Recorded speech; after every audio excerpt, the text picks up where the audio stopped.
రాబోయే జనరల్ ఎలక్షన్స్లో జనసేన పార్టీ తరపు నుంచి లోక్సభకి అసెంబ్లీకి అభ్యర్థులుగా పోటీ చేయాలనుకునే వ్యక్తులు వారి వారి బయోడేటాని మాదాసు గంగాధర గారి ఆధ్వర్యంలో ఏర్పాటైన ఈ స్క్రీనింగ్ కమిటీకి మీరు మీ బయోడేటాలు ఇవ్వచ్చు. ఆ ప్రక్రియ ఈ రోజు నుంచే మొదలైంది.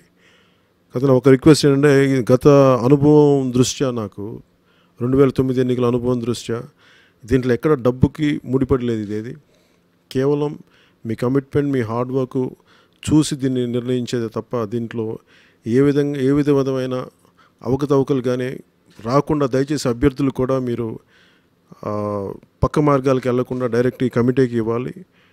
మీ బయోడేటాస్ని పరిశీలించేది ఈ కమిటీ తప్ప ఈ కమిటీకి చాలా బలమైన నిర్దేశక సూత్రాలను మేము ఇచ్చాం వారికి. దాని ప్రకారం ఈ కమిటీ పరిశీలిస్తుంది.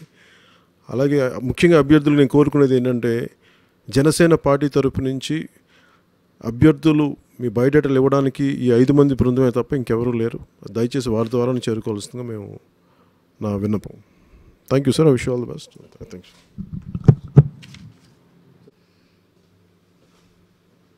అభ్యర్థులు లోక్సభకు,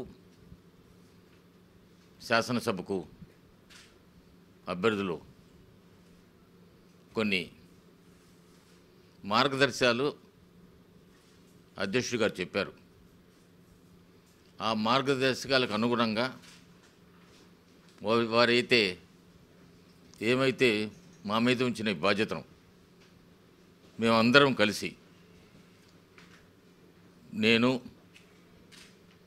అర్హం ఖాన్ గారు, మహేందర్ రెడ్డి గారు, శివశంకర్ గారు, హరిప్రసాద్ గారు అందరం కలిసి చిత్తశుద్ధితో పనిచేస్తామని, వారి నమ్మకానికి తగ్గట్టుగా అందరం ఉంటామని ఈరోజు నుంచే ఆ కార్యక్రమం మొదలైంది.